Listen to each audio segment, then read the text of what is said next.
Ketika orang tua itu sedang menangkap ikan, dia secara tak terduga menemukan sebuah botol emas kuno.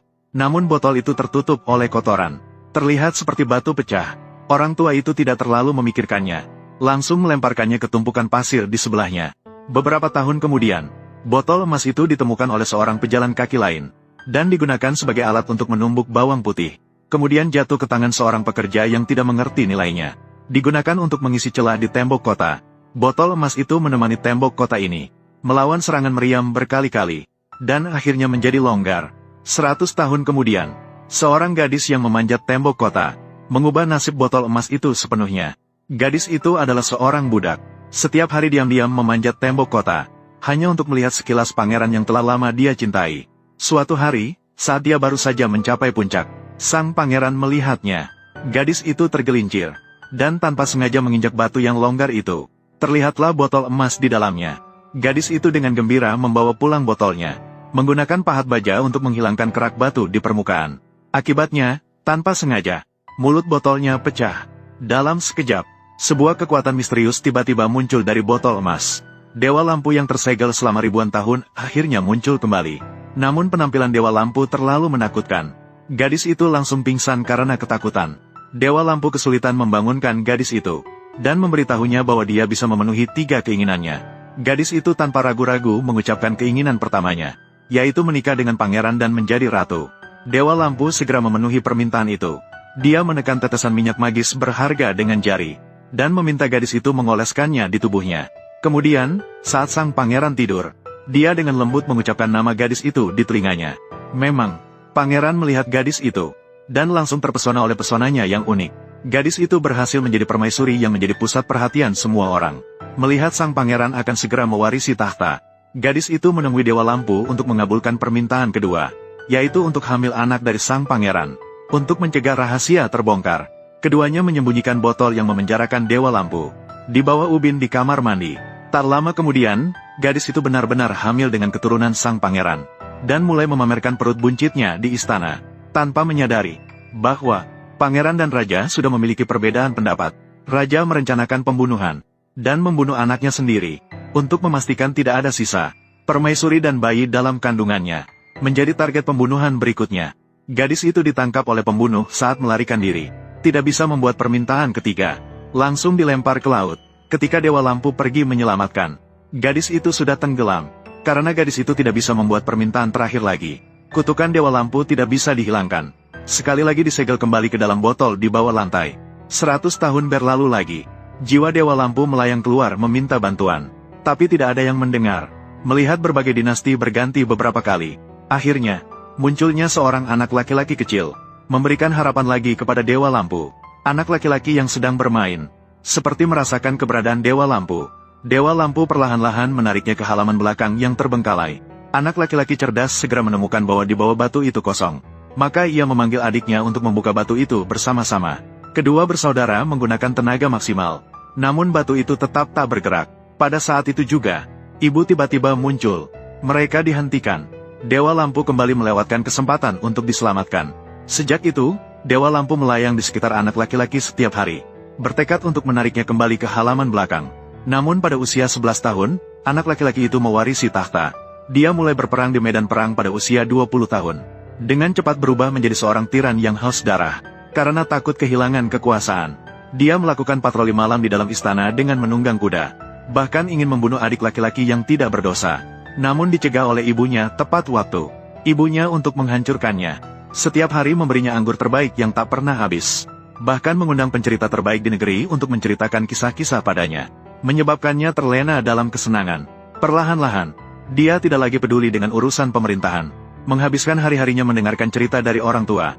Hingga suatu hari, orang tua itu meninggal dunia. Dalam kesedihan, dia meminum semua anggur di dalam istana. Dalam keputusasaan, akhirnya dia merasakan panggilan Dewa Lampu sekali lagi. Dia gemetar saat tiba di halaman belakang. Dewa Lampu sangat terharu di dalam hatinya. Setelah bertahun-tahun menunggu, akhirnya mendapat balasan. Namun tak disangka tubuh raja sudah terlalu lemah. Bahkan kunci pintu pun tak bisa dibuka. Lalu dia langsung mati. Dewa Lampu kembali terjatuh dalam keputusasaan. Namun tak lama kemudian, seorang ratu berbobot 300 pon tiba-tiba muncul, memberikan kesempatan kepada Dewa Lampu untuk kembali ke dunia. Ratu baru suka berjalan-jalan. Secara kebetulan, dia mandi di kamar mandi lama. Akibatnya, dia tergelincir dan menginjak batu hingga pecah, membebaskan Dewa Lampu yang tersegel selama ribuan tahun. Namun wanita gemuk itu mengira Dewa Lampu ingin memanfaatkannya. Dia mengucapkan keinginan jahat. Aku berharap kau kembali ke botol dan tenggelam di dasar laut. Begitulah, Dewa Lampu kembali mengalami ratusan tahun kesepian dan penderitaan. Hingga suatu hari, seorang gadis sedang membersihkan ikan. Sebuah botol emas jatuh dari perut ikan. Gadis yang penasaran membuka botol itu. Asap hitam tiba-tiba muncul. Dewa Lampu kembali terlihat. Dia segera meminta gadis itu mengucapkan 3 keinginan untuk menghilangkan kutukan. Namun, gadis itu memiliki sifat yang sangat aneh. Dia tidak terburu-buru untuk mengucapkan keinginan. Malah, dia membiarkan Dewa Lampu menghargai penemuan dan karyanya terlebih dahulu. Dewa Lampu terkejut. Terkejut sampai tak bisa berkata-kata. Tidak disangka penemuan gadis lebih ajaib daripada sihirnya. Gadis itu kemudian menunjukkan penemuan lainnya. Alat yang bisa terbang. Dia seharusnya diingat oleh dunia seperti Da Vinci. Namun, pada masyarakat feodal saat itu, wanita tidak memiliki hak untuk belajar. Maka penemuan kreatif gadis itu dianggap sebagai sihir penyihir. Namun, keinginan gadis untuk pengetahuan mencapai tingkat kegilaan. Maka dia memikirkan keinginan pertamanya, mendapatkan lebih banyak pengetahuan. Dewa Lampu mengayunkan tangannya dengan senang, mencarikan buku dari berbagai bidang untuknya. Setelah membacanya, dia menyimpan buku-buku itu di dalam botol kecil. Botol di atas meja semakin bertambah. Gadis itu telah menguasai semua pengetahuan yang ada di dunia. Namun masih ada teka-teki yang tak terpecahkan. Seperti bagaimana waktu dan ruang terbentuk. Hal ini membuatnya sangat cemas. Maka dia mengucapkan keinginan kedua, ingin menjadi lebih cerdas. Sejak itu, dia seperti Dewa Lampu yang tidak perlu tidur. Dapat membayangkan berbagai misteri alam semesta. Pengetahuan ini juga disuntikkan ke dalam pikirannya. Sejak itu, dia bisa menemukan jawaban untuk setiap teka-teki yang sulit. Dewa Lampu juga mulai terpesona oleh semangat gadis itu. Dia jatuh cinta sepenuh hati pada gadis itu. Agar bisa selalu bersama gadis itu, dia mencegah gadis itu mengucapkan keinginan ketiga. Hal ini juga menghalangi kesempatan untuk mendapatkan kebebasan. Namun gadis itu mudah marah sejak lahir. Agar hubungan mereka lebih adil, setiap kali Dewa Lampu membuat gadis itu marah, dia akan mengurung dirinya dalam botol untuk merenungkan kesalahannya. Pada awalnya, gadis itu segera melepaskannya. Hingga pada kali terakhir, saat Dewa Lampu mengurung dirinya, gadis itu berteriak marah. Semoga aku bisa melupakan bahwa pernah bertemu denganmu. Ternyata ini menjadi keinginan ketiga gadis itu. Dia seketika melupakan Dewa Lampu. Dewa Lampu terluka oleh orang yang dicintainya, dan kembali terperangkap dalam botol. Begitulah, Dewa Lampu kembali terperangkap dalam kegelapan dan kesepian yang tak berujung. Hingga berlalu ribuan tahun. Di antara barang-barang antik di sebuah toko barang bekas, seorang dokter wanita modern terkenal memilih botol yang menyegel Dewa Lampu. Saat pulang, dia membersihkan kotoran di botol tersebut. Tiba-tiba asap hitam merah menyembur keluar dari botol. Kemudian asap berubah menjadi raksasa hitam. Dokter perempuan terkejut dan membeku di tempat. Dia mencoba berkomunikasi dengan raksasa dengan hati-hati. Namun, tidak ada respons meskipun dia mencoba berbagai bahasa. Baru ketika dia berbicara dalam bahasa Yunani kuno, Dewa Lampu akhirnya memberikan respons. Dia mulai menyerap pengetahuan modern dari rak buku dan laptop. Menyerap pengetahuan modern secara instan, menguasai bahasa Inggris, dan memberi dokter perempuan 3 keinginan. Namun, dokter perempuan penasaran dengan asal-usul dewa. Maka Dewa Lampu menceritakan pengalamannya ribuan tahun kepada dia. Ternyata, awalnya dia adalah elf ratu kuno. Karena dia mengintip rahasia ratu, dia dikurung dalam sebuah botol oleh penyihir, dan diberi kutukan. Dia dilemparkan dari tembok kota dan diambil oleh seekor elang, melintasi tanah yang luas, dilemparkan ke laut. Beberapa ratus tahun kemudian, dia diambil oleh seorang nelayan. Dari sinilah nasib yang penuh liku dimulai.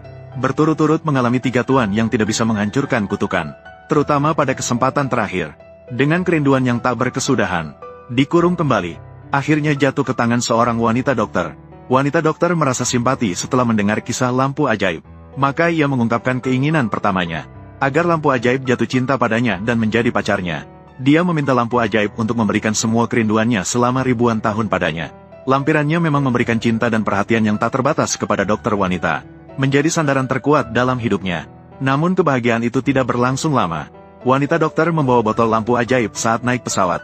Botol tersebut diperiksa dengan sinars di pemeriksaan keamanan. Tidak lama kemudian, tubuh lampu ajaib mulai berubah aneh. Tubuhnya mulai perlahan-lahan menghilang.